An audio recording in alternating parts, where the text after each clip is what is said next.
de los medios, el medio radial del sistema de emisoras Atalaya 680M en su dial y las redes sociales, por supuesto. Bien, buenos días a todos. En punto de vista, el día de hoy estará el doctor Alfonso Zambrano hablará, él es un constitucionalista, hablará sobre la fuga de la exministra Duarte. Marlon Cadena, asambleísta de la Izquierda Democrática, juicio político al presidente Lazo. Y a las 10 de la mañana, Leonidas Prieto, cambios en reglamento del Ministerio de Educación. Bien, eso por un lado. La última noticia que ya CNN está enviando al mundo a través de su medio que está en Argentina mismo, el embajador de Argentina aquí en Ecuador fue expulsado, el que está en Argentina, de Ecuador, también han sido expulsados. ¿Cómo se pone esta situación que entre Ecuador y Argentina? Veremos exactamente. Bien, ¿qué más tenemos? Un ratito, por favor, tengo yo unas noticias por aquí que darles a ustedes. Vamos a las portadas, exactamente, gracias a David Jaramillo, que nos ayuda todos los días con las portadas de los diferentes medios escritos del país. Bien, hoy día se celebra el Día Mundial de los Derechos del Consumidor. Ujú. El Universo dice 161.000 empresas afectadas en Guayas por las lluvias que han dañado mercadería. Duarte fugó a Venezuela, confirmó la embajada. CNE cierra trámite de recursos. Yasuni 2 pide sanción para jueza. Menores infractores sin sanción. El director técnico Sánchez alista nómina para amistosos. La leptospirosis suma más casos y ya hay campañas de fumigación en Durán, pero si están metidos en el agua, ¿cómo van a fumigar, por Dios? Eso es algo, pero terrible. No los entiendo. ¿Qué tipo de expertos tenemos? El expreso dice, la gripe aviar toca el bolsillo. ¿Sabe cuánto cuesta una cubeta de huevos? Aquí sale que cuesta $5. Una cubeta de huevos. El escape de Duarte tensa la relación con Argentina. La hora, la vigilancia a niños sicarios es nula. Estado se disculpa con la viuda del general Gabela. Bien, pasó algo, yo no sé si les ha llegado a ustedes, Alcides y Stalin, un video me enviaron ayer en la cual en plena plaza de principal en la ciudad capital, dos individuos se estaban dando de cuchillos, totales que el uno era un blanco y un moreno, así lo digo, aunque no les vaya a gustar a alguno. Bueno, el negrito salió coheteado, pero lo dejó bien mal al blanco que estaban peleando en plena plaza principal de la ciudad capital. Policías no había, ni metropolitanos. Terrible, terrible la situación. El Mercurio dice embajador expulsado tras la fuga de Duarte. Un plan para donar libros para niños. El COVID, 3 años de dura prueba. La hora de Loja, la vigilancia a niños sicarios es nula. La hora de Tunguragua, tercer día de paro. Ambateños y víctimas de la incompetencia de las autoridades. La opinión de Machala dice pasaje incomunicado con algunas parroquias. Qué pena. La hora de los ríos. Siguen las molestias por calles llenas de agua. En Quevedo, inundados, deslaves a familias. El lodo ingresó a sus viviendas. Ecotel de Loja dice, nueva terminal en manos de Quesada. El diario Manavita, lluvias golpean 6 cantones. La crónica de Loja dice, anuncian intervención en infraestructuras educativas. Ahí tenemos la mayoría de nosotros los diarios del país. Don Alcides Montilla, ¿cómo ha pasado usted? Muy buenos días. Hola, hola, qué tal, Astolfo? Buenos días a Stalin y a Carlos también allá en los controles y a todos los oyentes de Atalaya que ya nos sintonizan en Guayaquil, en las 24 provincias del Ecuador y en todo el mundo. Gracias también a las redes sociales de la emisora, a todos los que nos escuchan, les agradecemos y les enviamos un abrazo imaginario a la distancia. Oiga, México ha localizado 61 migrantes otra vez Dios mío y santo. hay ecuatorianos, y todos en una empresa de transporte. Dios mío, qué En terrible. Torreón, Coahuila, hay algunos ecuatorianos. Esto ya es una cosa que se viene viendo desde hace muchísimo tiempo. Anteriormente, pues la gente salía por el agua, ahora sale por tierra y con tremendo periplo, porque todo es por tierra, pues, Colombia, Claro. Panamá, todo Centroamérica, Costa Rica, Honduras, Guatemala, México y destino final, pues el paraíso, Claro. el paraíso. Qué increíble. Oiga, y otra cosa también hablando de lo internacional, han hecho una encuesta en El Salvador. ¿Quién cree que está en la mayoría de que gane la próxima reelección? Bukele. 70% de Claro. salvadoreños Directo. apoya a Bukele, oiga. Directo. Está muy Y bien. finalmente Lima en fase de alerta roja por intensas lluvias. Sí, está terrible. Y hoy día el pronóstico de lluvias acá dice que a partir de las 4 de la tarde Ya. vamos a tener sol radiante hasta la 1 y de la Ujú. 1 en adelante va a llover hasta las 6, 7 de la noche. La Chuzo. probabilidad de lluvia es del 81%. Está En bien. este momento la temperatura es de 24 grados, así que si se le hace caso al pronóstico, Ah, espere eso la sí. lluvia a partir de, como digo, de la 1 de la tarde. No ha Una de la llovido en la tarde. madrugada No, por mi nada. zona, no sé por el No, no, no, suyo. no, no, no, nada, nada. Sequito, sequito. Y por otro lado también. Mire, se me estaba pasando por alto, compañeros. Desde Levántate Ecuador nos escuchan en toda la programación del sistema de emisoras Atalaya. Y Jorge Vivanco dice, buenos días, saludos, señor periodista, excelente noticiero. También nos dice que la carretera de Payatanga está totalmente destruida, me lo han dicho, qué pena. Yo siempre me ha gustado ir por el lado de Bucay hasta Payatanga, he avanzado, y que el clima es lindo, bellísimo, pero ahora la carretera está fatal, dice. El puente de la A, del Cristo del Consuelo, del lado de retorno del centro al suburbio, están los empates totalmente destrozados y oscuros. Ayuda piden por el Cristo del Consuelo, imagínense. Stalin, Alcides, cómo es la situación.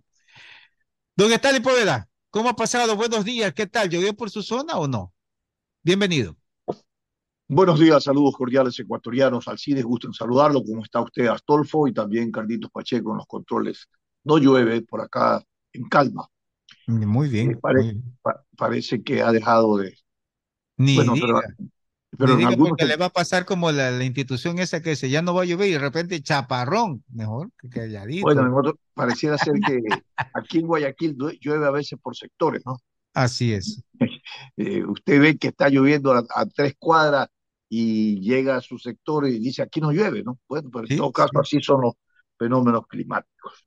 Oiga, en un ratito, sin amarre, vamos a tener nosotros al economista Mauricio Pozo, ¿ah? A las 7, ex ministro de Economía. Me parece muy bien. Traten de extraer todo lo que más pueda con la cuestión de los bancos de Estados Unidos, pero dice que ya se ha normalizado un poco. Pero me comentaba un familiar, sobrino mío, le digo este dato, hablé con él ayer y me dijo que él trabaja para el gobierno y me dijo, dice, tío, fui ayer, apenas supe de esta situación, porque a nosotros nos pasan rápido el dato, y fui al cajero a sacar dinero, y el cajero solo me dio $60, no me dio más, dice, yo no sé qué pasó. Entonces ya hoy día, dice, Eh, mañana eh, yo voy al banco a ver que me digan por qué oiga, me dan 60 oiga, no se dólares. olvide que el anuncio gubernamental es que se tenía que retirar un máximo de $250,000 por cada cuenta. Claro. Y el 97% de las cuentas de ese banco, el Silicon Valley, Ujú, tiene más allá de $250,000 en efectivo de depósito. ujú. O sea, si usted tiene $4,000, no le van a dar los $4,000. Por No, supuesto, no, no. le van a dar el porcentaje que le corresponde. Claro, pero no en ese banco. Él no lo tenía ahí, en otro banco que él tiene. Ninguno de los dos yo manejo, dice.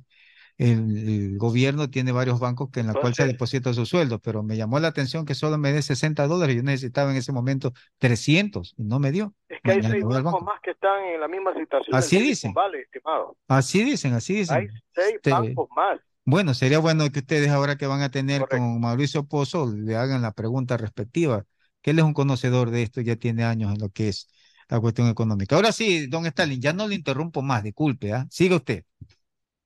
No interrumpen, compañeros, continúen. Lo importante es tener algunas visiones y algunas opiniones respecto a los temas. Decía que en la agenda del día de hoy, como siempre, predomina la delincuencia, las muertes, los secuestros, capturas de droga y lo último que acontece en nuestro país, Es impresionante. Aquí se alinean astros Ajá. para un desastre final.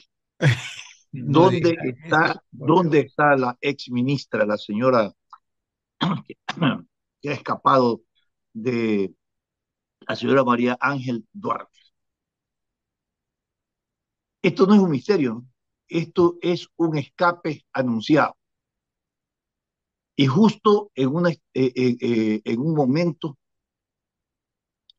cuando se negocia en el seno de la Asamblea del Poder y la Política un enjuiciamiento político al presidente Guillermo Lasso.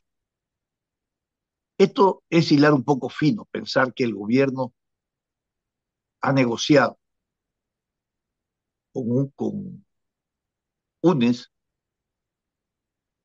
esta, esta escapatoria, cosa que yo no creo porque en vez de hacer toda esta episodio de película de una escapatoria, hubieran dado el memorándum para que ella pueda movilizarse y salir de la embajada, que es el requisito que se requería.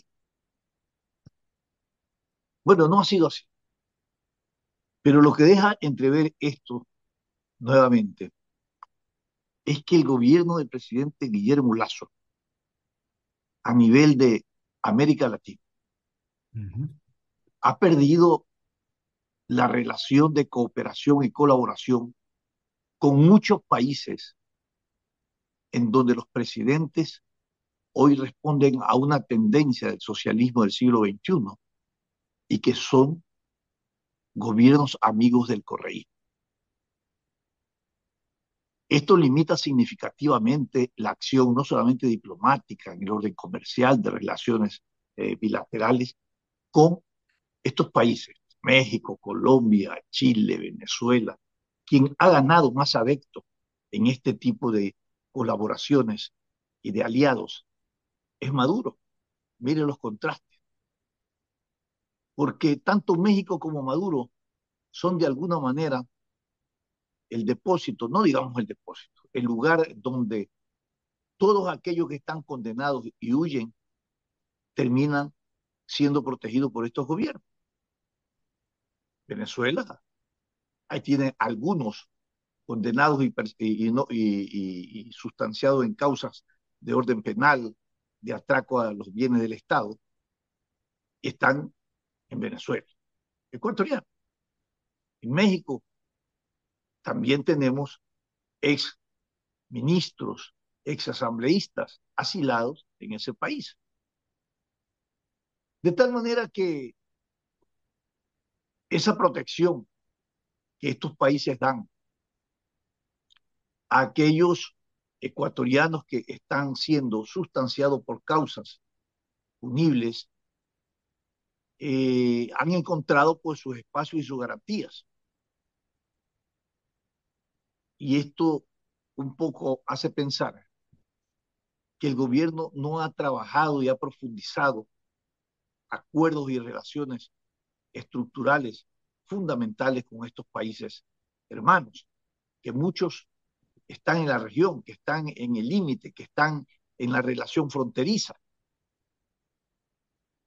lo cual hace más difícil consolidar una posición del gobierno del país, del Ecuador, en América Latina.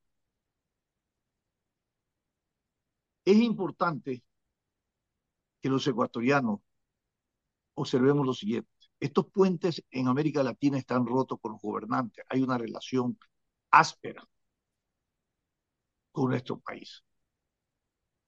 Y hoy la fuga de María de los Ángeles Duarte puso en evidencia efectivamente esa relación bilateral que hay entre nuestro país, Ecuador, y los países, y varios países de América Latina.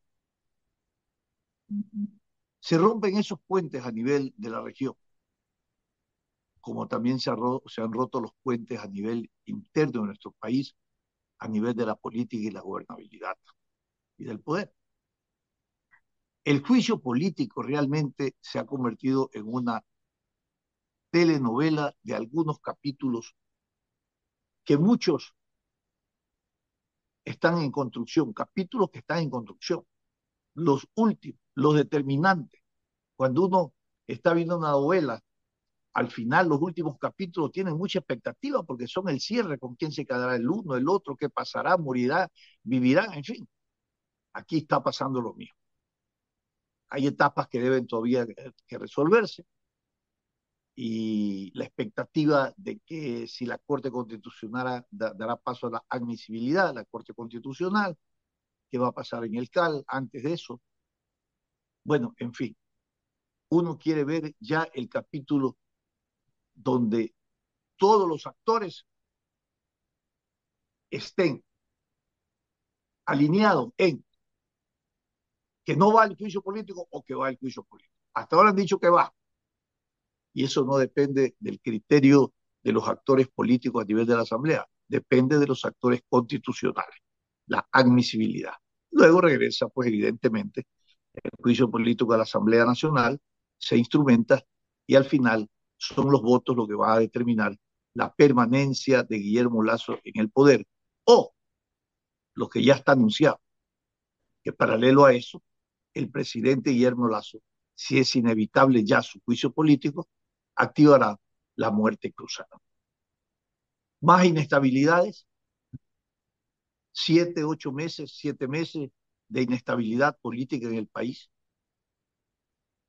Si hay el juicio político, la sucesión resolverá el problema fundamental que hoy tenemos los ecuatorianos sobre inseguridad, falta de servicios. Oiga, el control de precios inexistente. Hoy nos recordaba la agenda mundial, el Día del Consumidor. Nadie controla los precios en los mercados. No hay intendente. Yo me acuerdo, Alcides y Astolfo, que antes los intendentes por lo menos salían, Claro. iban con una romana electrónica y se daban cuenta que las romanas manuales que todavía hay en los mercados, Sí, ¿no? Afectaban al consumidor. El consumidor no solamente es afectado en el precio, sino en la cantidad y en la calidad de los productos. Ahora le cobran más y le pesan menos. es verdad. Y luego que le pesan menos, la calidad del producto es Malo. menor, Sí. malo. Y se está poniendo más caro por lo de las carreteras, Stalin, ¿ah? Y evidentemente hay algunos factores, como dice Astolfo, que podrían incidir en que algunos productos ajusten sus precios, ya que vienen de la sierra, del oriente, no se producen aquí en la costa. Pero para esos casos, también la cultura del consumidor debe estar preparado para efecto de estas crisis y de estos impactos que generan los mercados producto de estas situaciones que se viven. Consumir productos de la costa. Consuma productos de la costa, sustitúyalos. En vez de papa, coman verde o coman yuca, por tomar un Ujú. ejemplo. Por tomar un ejemplo. Pero no, aquí somos muy inclinados en comprar la fruta que no es de temporada, es la más cara. Es verdad. O la fruta que es importada, es la más cara. Verdad, tienes Y razón. aquí tenemos una variedad de frutas impresionante. Pero no, la gente va al súper, va al mercado, están comprando lo más caro siempre.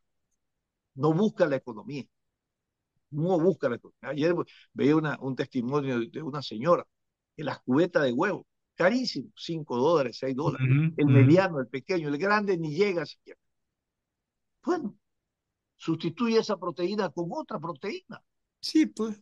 Alguien me decía, oiga, pero si en vez de pagar $5 por una cubeta de huevo, que van 30 huevos, compre usted una libra de molleja, una libra de hígado, una libra de patas de pollo, le dan poco, bastante, tiene para una semana, y eso cuesta 1.20, algunas cosas. Sí, sí, sí.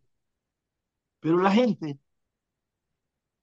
no tiene esa cultura de consumo diferenciada respecto a los momentos en que las economías o factores externos modifican el comportamiento del mercado en relaciones a precio, en calidad y en cantidad. Tal vez de esta manera podríamos mitigar el tema de que cada vez vamos con dinero al mercado y cada vez compramos menos. Ahí se siente todo el impacto a nivel de las escuálidas economías de los grandes sectores, la mayoría de los sectores, que realizan su compra en los mercados. Y evidentemente, todos los días tenemos esta queja. Por lo tanto, señores, tenemos aquí muertes y secuestros a la carta. La muerte viaja en moto aquí en el Ecuador. Buena, Oiga, ¿se acuerda buena, usted que había buena. una película que la muerte viajaba en caballo? ¿Se acuerda usted Alcide de Sí, esa sí, película? sí. Ah, Y era una película mexicana también. una Ay, película. Bueno, acá viajan en moto. buena, buena. Oiga, los matan a la gente. Viste paciencia de todo el mundo. Si no lo matan y lo asesinan en la calle, buscan auxilio y se meten a una casa, se meten a la casa, lo matan y Hasta los matan a las hospitales, personas. al hospital. Se meten a los hospitales. Sí, terrible. Es una cosa impresionante. Es una cosa impresionante.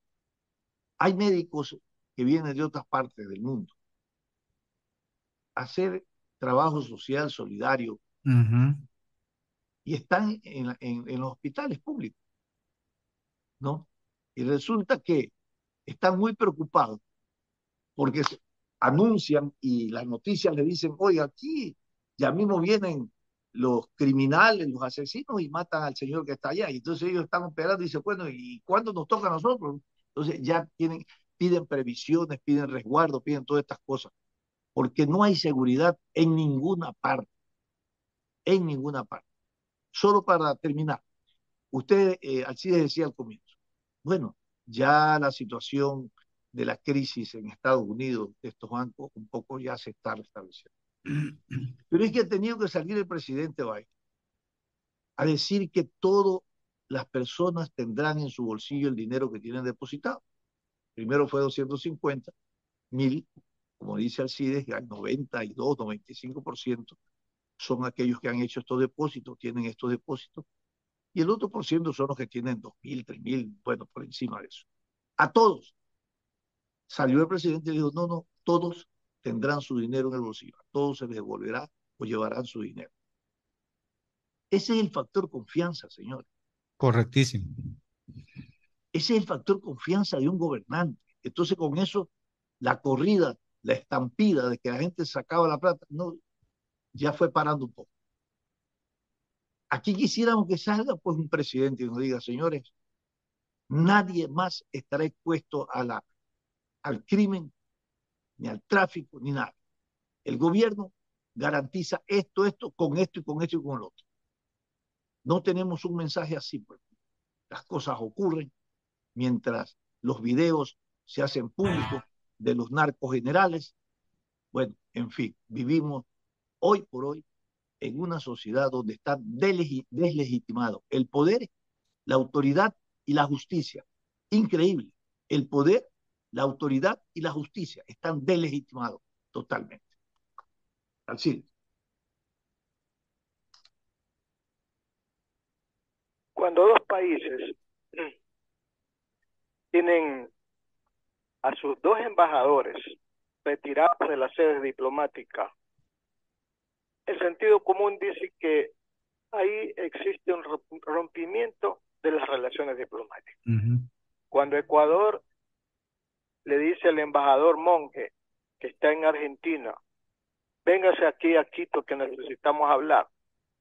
Y cuando hace lo mismo el canciller argentino y le dice al embajador Fum, véngase señor embajador, que usted está en Quito para hablar del tema de la ex ministra Duarte. Situación compleja porque se trata de una salida misteriosa de Duarte de la embajada argentina en Quito. Unos dicen que se escapó, otros dicen que se fugó, otros dicen que salió deliberadamente y muchos dicen, como la policía, que salió subrepticiamente en un vehículo diplomático de la embajada argentina. que porque es diplomático ese vehículo tiene inmunidad y nadie lo puede revisar. O sea, nadie puede detenerlo para ver qué lleva en el interior, qué lleva en los asientos delanteros o de atrás, o qué lleva en la cajuela, ¿verdad? Entonces, la policía del Ecuador ha manifestado que Duarte salió en una fecha que también no se sabe si ha sido viernes o sábado, porque hay versiones contradictorias. Salió de la embajada argentina en Quito en un vehículo diplomático de dicha embajada. Y dicen que salió en la cajuela o en el portamaletas. Otros dicen que salió acompañada de su hijo de 10 años, que es argentino. Y que de ahí, pues, pasaron sábado, domingo y lunes, en donde recién se dio a conocer la información. Y ya, pues, el mismo día, ya vimos que la exministra Duarte ya estaba en Venezuela, en donde presuntamente va a quedarse mucho tiempo más. En Argentina también creen la misma versión de la policía. En la mañana, el comentarista Eduardo Feynman de Radio Mitre ya lo afirmó, que Duarte salió de la embajada argentina en Quito en un carro diplomático, en un portamaletas. Lo que pasa es que, como dije, la policía ecuatoriana no puede pues revisar a ningún vehículo diplomático por las obvias circunstancias. Y no se sabe si realmente aquello ocurrió, pero las sospechas son altas.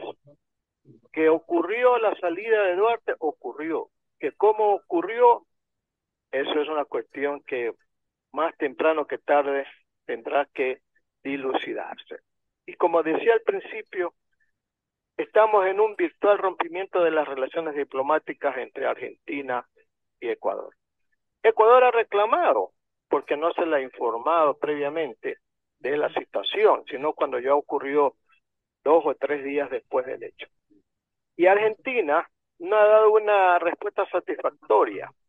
Inclusive, y esto es lo que más extraña, que se niegue la embajada argentina a entregar los videos de las filmaciones del día en que presuntamente salió ese carro diplomático, presuntamente con la exministra Duarte.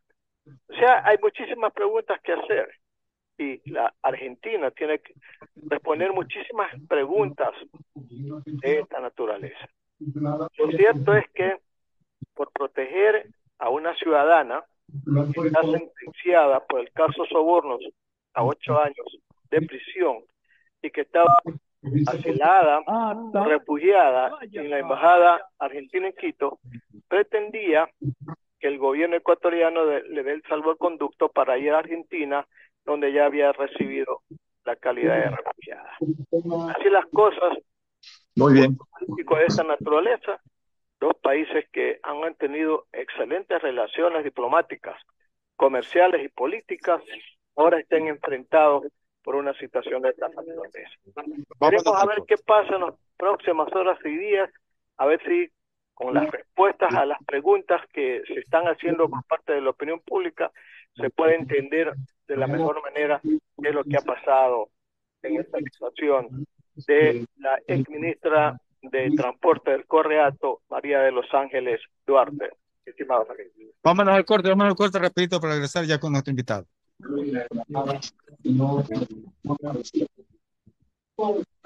Este es un programa de opinión, categoría O, apto para todo público. El siguiente es un espacio publicitario apto para todo público. Estas semillas que ya no son una promesa, sino una realidad, nos ayudarán a mejorar nuestros cultivos. Este trabajo duro está en manos de agricultores como Erwin Chávez. Producir con calidad es alimentar el futuro a base de entrega y esfuerzo. Desde la prefectura honramos la palabra con la entrega de miles y miles de semillas de arroz y maíz certificadas. En Guayas, el progreso y desarrollo. Van Susana González, prefecta del Guayas. Si la placa de tu vehículo termina en 2, realiza su revisión técnica vehicular durante todo el mes de marzo. Paga la matrícula. Separa turno desde las 7 de la mañana, de lunes a sábado, en todos los centros de matriculación. No lo olvides, todas las placas terminadas en 2 realizan la revisión en marzo. ATM, trabaja por ti. Son más de 3.700 obras y servicios que transforman vidas en Guayas. Nuestras niñas, niños y jóvenes merecen crecer alejados de las drogas y de las amenazas de las calles. Y lo hacemos a través del campeonato de fútbol Liga Pro Kids, la Copa de Indoor Guayas, la Escuela de Surf en Engabao y los vacacionales con más de 10 disciplinas deportivas. Sí, es mucho lo que hemos hecho y seguiremos haciendo. Prefectura del Guayas. Después de un accidente de tránsito, cada minuto es crucial para las víctimas. Por eso, usa tu celular para solicitar ayuda. Siempre cede el paso a los bomberos. Si existe una herida externa, ejerce presión para evitar la hemorragia. En caso de lesiones graves, espera la asistencia de paramédicos o personal de rescate. Cuida tu vida, conduce con precaución y actúa a tiempo. La prevención es la clave. Este es un mensaje del Benemérito Cuerpo de Bomberos de Guayaquil. En el Centro de Terapias Guayas Integra de la Prefectura del Guayas, forjamos el camino de la inclusión y hacemos posible que los niños, niñas y adolescentes con discapacidad tengan una atención integral a través de nuestras terapias como psicología, psicopedagogía, arte terapia, equinoterapia y musicoterapia. Son más de 3.700 obras y servicios que transforman vidas como en Guayas Integra. Prefectura del Guayas. Fin del espacio publicitario. Usted está escuchando un programa de opinión, categoría O, apto para todo público. Sin amarres, una mesa de diálogo donde sobresalen los temas de mayor interés social, económicos y políticos del país. Sin amarres, bajo la conducción del sociólogo Stalin Poveda Granobles. En Sin Amarres, le damos la bienvenida al invitado de hoy.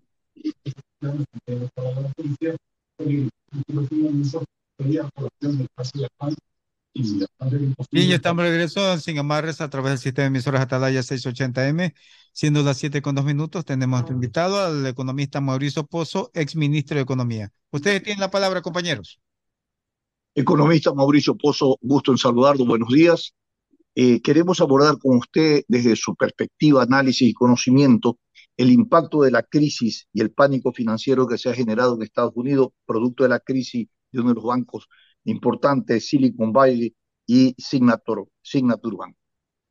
¿Qué impacto tiene esto para el Ecuador en nuestra economía, primero, y luego establecer una relación de esta crisis de acuerdo a lo que ocurrió en el 2007 al 2008, que hubo una crisis financiera también en Estados Unidos? ¿Y cuáles son los elementos que pueden generar estabilidad y no un quiebre total? ¿Y qué es lo que lo está garantizando en este momento? Buenos días y bienvenido. Buenos días, muchas gracias por la entrevista. Empezar probablemente diciendo que luego del problema del 2008-2009 es el segundo impacto más fuerte en el área financiera que se recibe en ese país y a nivel internacional. Aquí estamos observando lo que también ocurre en los países más pequeños o emergentes o como los nuestros, donde los errores de supervisión y los excesos en la toma de riesgos puede generar una situación de inestabilidad de una institución grande y obviamente el riesgo de contagio a otras entidades del mismo sector. En ese sentido, aquí estamos observando cómo, por ejemplo, el poder hacer inversiones a plazos largos con un objetivo de rentabilidad frente a lo que puede ocurrir con decisiones de gobierno, en este caso Estados Unidos, que está buscando bajar la inflación y para ello pues ha generado tasas de interés altas a plazos cortos, le genera un descalce a una institución. Eso produce, entre otras razones, nerviosismo en algunos actores, hay retiro de depósitos y entra la entidad en una situación de quiebre o de quiebra como ocurrió en el pasado. Sin embargo, cuando hablamos de temas de crisis financieras, es muy complicado anticipar hasta dónde puede llegar el problema, dónde se puede cortar. Como sabemos, allá hay un seguro de depósitos que cubre aquellos de hasta $250,000, que para la economía norteamericana son montos relativamente pequeños, pero lo que son montos grandes no está cubierto. Y eso tiene implicaciones en no solamente otras instituciones financieras, sino en algunos clientes de esa actividad, de esa línea, que en este caso son básicamente empresas de tecnología o algunas que le llaman de técnicas financieras o las fintech que se conocen. Esto hacia los países nuestros dependerá de cuánto afecta la actividad económica. Ya la economía norteamericana venía sufriendo un problema de crecimientos muy bajos, con altas inflaciones. Algunos hablaban de riesgos de estanflación, que se llama. ¿Y esto qué significa? Que su capacidad de comprar cosas en otros mercados, por ejemplo el Ecuador, puede verse afectada. Pero todavía ese tema no se presenta para nosotros. Aquí hay un poquito que cruzar los dedos a que esto no tome más cuerpo del que ya ha tenido para no tener ningún tipo de impacto tanto en las ventas nuestras a ese mercado cuanto en el financiamiento propio, que ya está teniendo secuelas por las tasas de interés en la economía ecuatoriana. Así que Ahora, en ese momento estamos.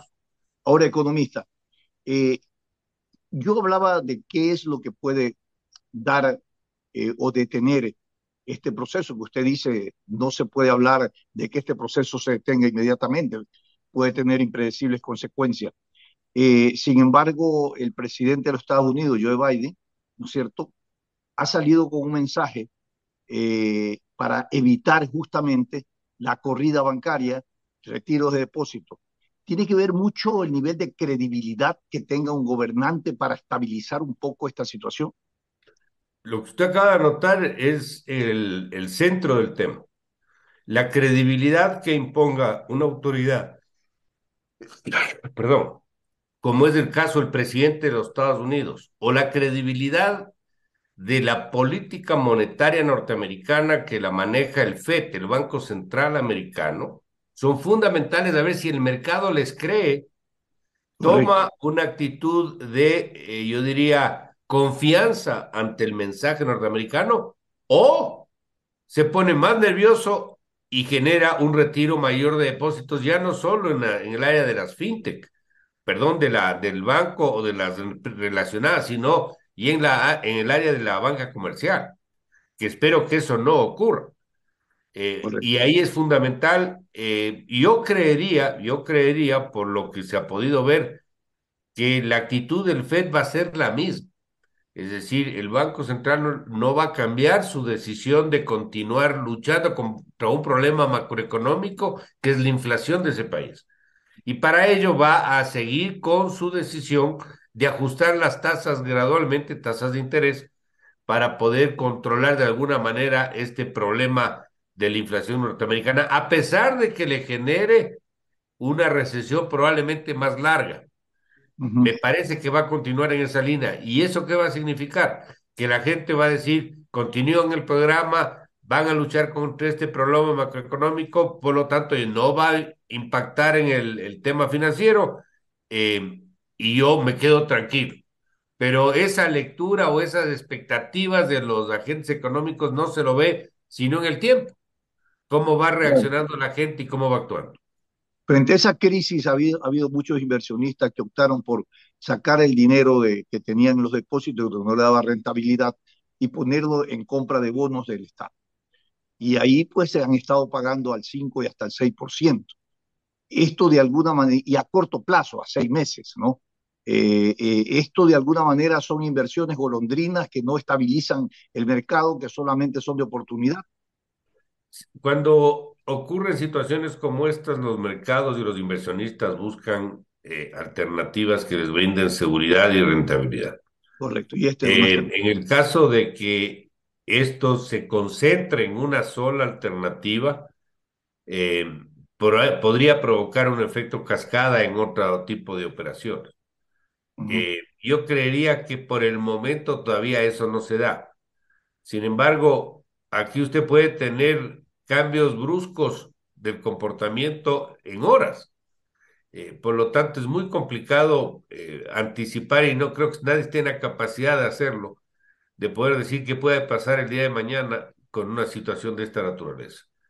¿Qué Eh, pasa? Hay Sí. también las garantías de las operaciones bancarias, es decir, los créditos que otorgó, contra qué están, y si esos créditos pierden valor, ocurre lo que ya pasó hace pocos años en la Florida, de que esas operaciones crediticias tenían unas garantías que estaban muy por debajo o muy por encima del monto otorgado y por lo tanto muchos clientes devolvían las propiedades y dejaban de pagar.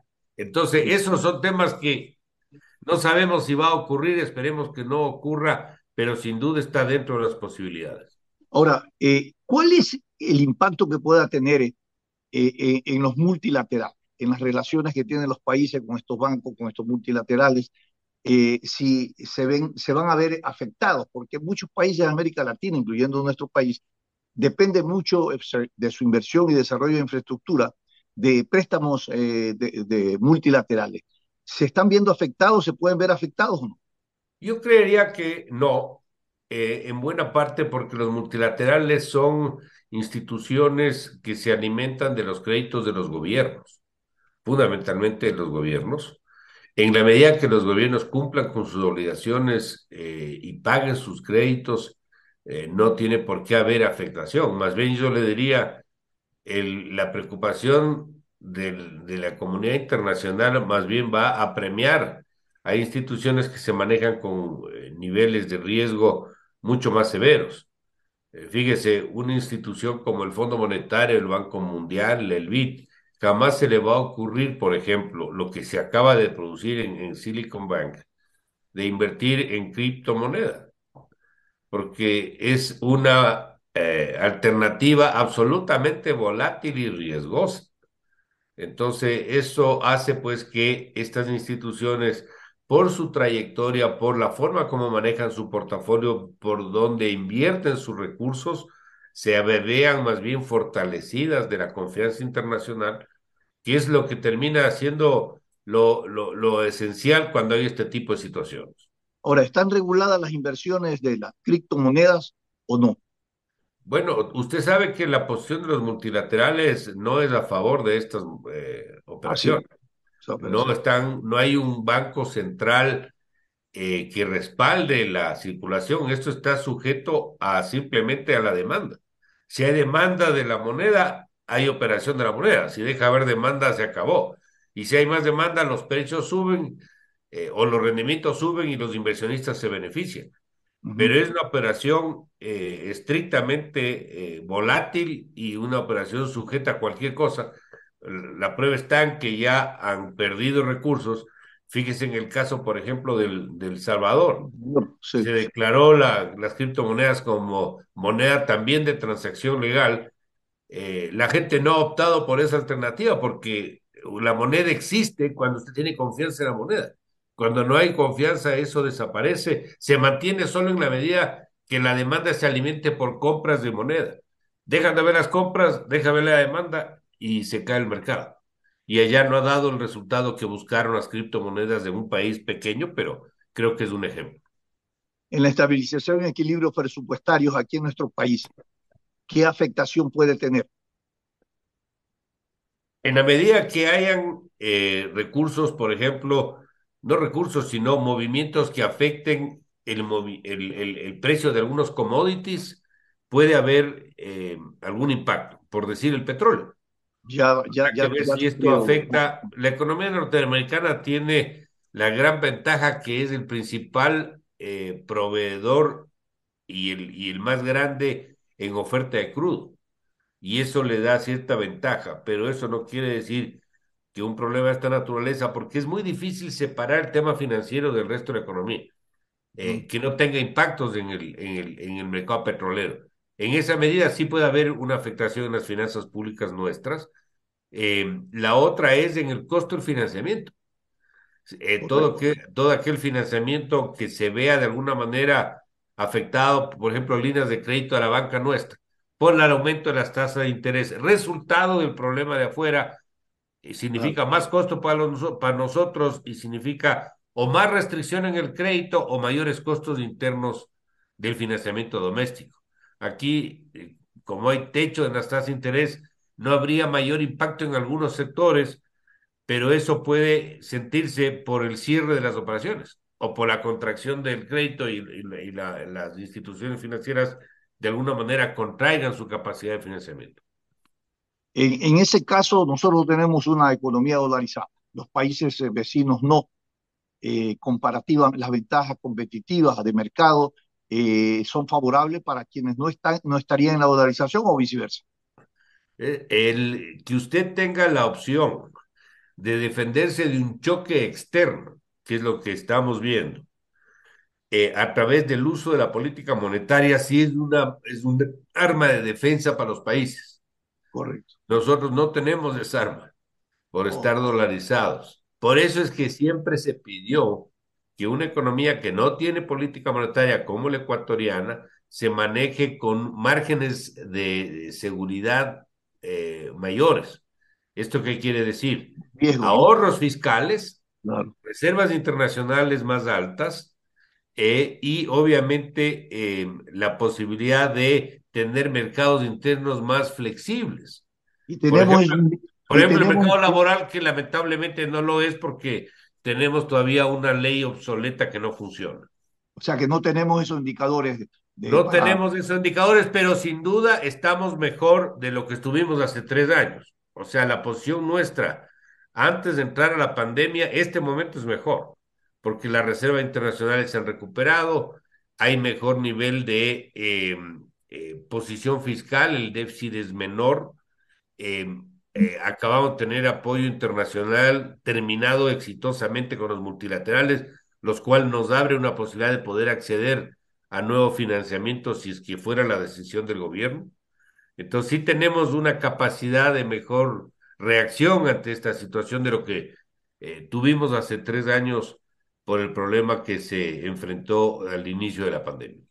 Ahora, ese programa económico que hoy está estabilizado a nivel presupuestario en el marco también de las relaciones que se tienen con los multilaterales, los compromisos de pagos y todo, convertirlo en una redistribución para una política social, que es lo que ha planteado el gobierno, ¿es factible? Sí es factible, pero que no se crea que este es un tema de exclusivamente entregarle más plata al sector. Aquí hay un problema de capacidad de uso de fondos públicos terrible.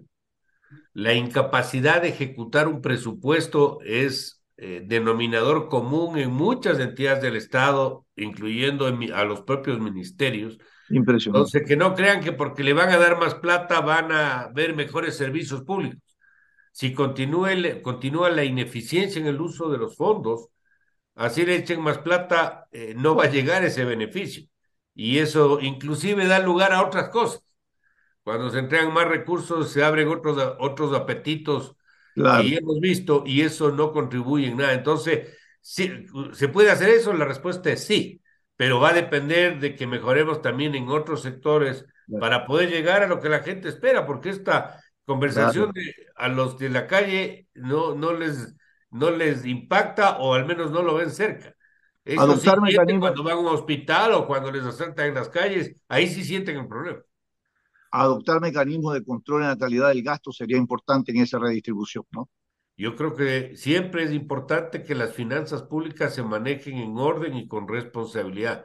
No es que esto ya llegamos y ahí estamos, como diciendo, llegamos a la meta y ahí nos quedamos. Este es un esfuerzo permanente. Lo que se ha vivido en buscar una mejor realidad fiscal es un esfuerzo de 2 gobiernos. Con el programa del año 2020, la continuación con los ajustes que han correspondido. Pero no es que se acabó el trabajo. Todavía hay déficit fiscal, todavía hay un Estado obeso, todavía hay un gasto público excesivo. Es decir, el trabajo tiene que seguir, esto no se ha terminado. Nos queda mucho por hacer. Alcides Montilla continúa con esta importante entrevista con nuestro invitado el día de hoy, el economista Mauricio Pozo.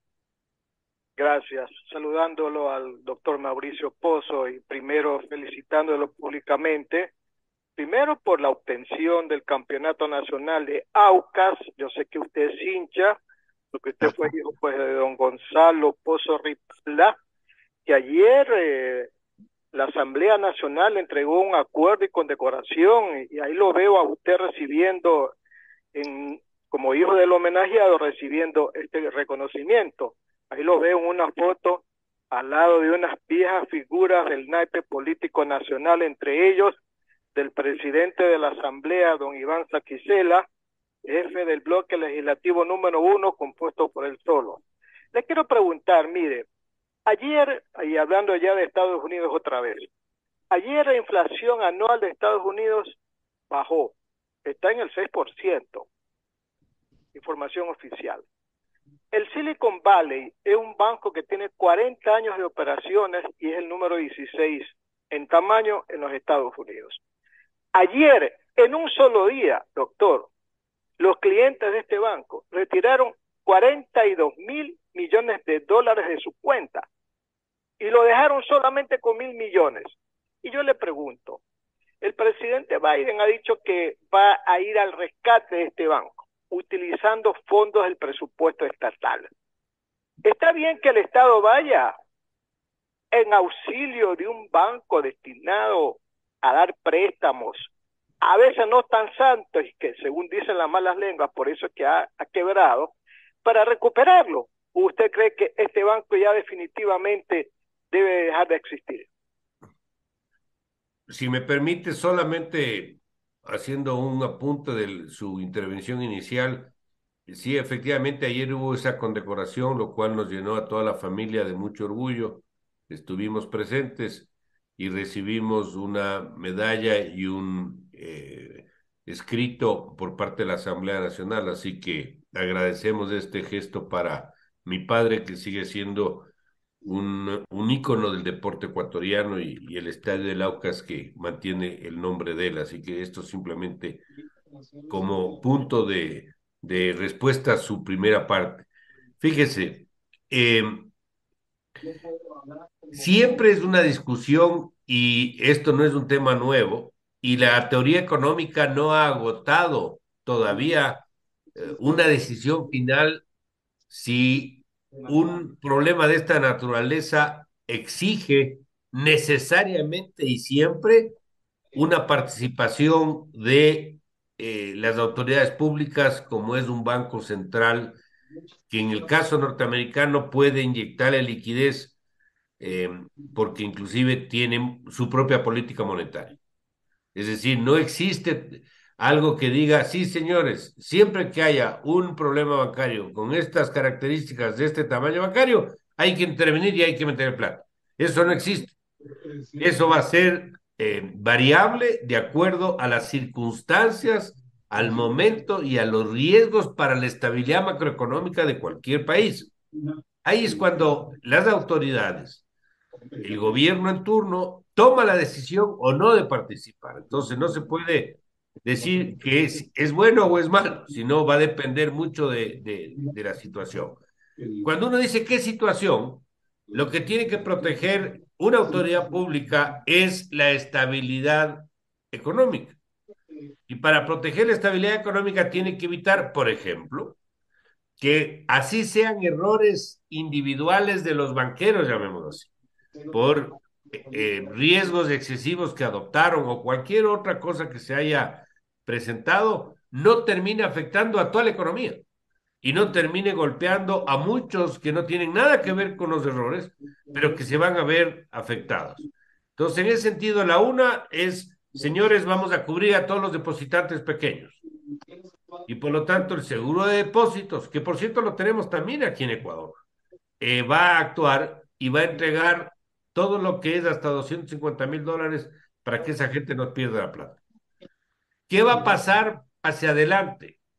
¿Va a necesitar el banco un apoyo para poder rehabilitarse, por ejemplo, cambiando la administración del banco? Porque ahí las autoridades pueden decir, Va a entrar el apoyo estatal, pero no con los mismos, con las mismas autoridades. Esto tiene que cambiarse. ¿Qué nivel de relación tienen las operaciones de interbancarias de ese con otras entidades bancarias para que no haya un efecto cascada mayor? Entonces va a depender, como le doy algunos ejemplos, de esos factores para tomar la decisión de entrar o no entrar a participar. La gran diferencia de cuando una empresa privada, cualquiera que ésta sea, quiebra, es que pierden quiénes. Pierden los propietarios, los que trabajan ahí y uno que otro proveedor que no les paga. El problema cuando quiebra un banco es que pierde el público. ¿Por qué? Porque los bancos manejan fondos públicos, fondos de la gente, depósitos. Entonces ahí tiene que entrar la autoridad. Por eso es que los bancos, para poder operar, necesitan cierto nivel de supervisión cercana, que yo creo que ha habido errores en esto, ha habido sin duda errores, para evitar los problemas que en este momento estamos comentando. Economista, le agradecemos mucho. Dale, por favor. Sí, solo para agradecerle, economista Mauricio Pozo, por sus reflexiones, análisis y visiones sobre la crisis por la que atraviesa en este momento Estados Unidos el sistema financiero y bancario. Gracias por haber estado con nosotros, economista. Felicidades, cuídense. A ustedes muchas gracias y siempre a la orden. Bien, de última hora Nos nos llega despedimos. desde Suiza. La banca europea se desploma arrastrada por el Credit Suisse. Dice, Credit Suisse ha llegado a perder más del 21% en bolsa, contagiando a todo el sector financiero europeo, que en las últimas sesiones ya había sufrido por la quiebra del banco estadounidense Silicon Valley Bank. Eso es lo último que nos ha llegado. Compañeros. Es un contagio global. Sí, global. Esperemos que no llegue a Ecuador, Stalin, ¿eh? Bueno. Estamos rogando. Pase bien, cuídense, tengan un buen día. Gracias, nos veremos con Sin Amarres el día de mañana. Sigan la programación de el sistema de emisoras Atalaya 680M. Hasta mañana. Sin Amarres, una mesa de diálogo donde sobre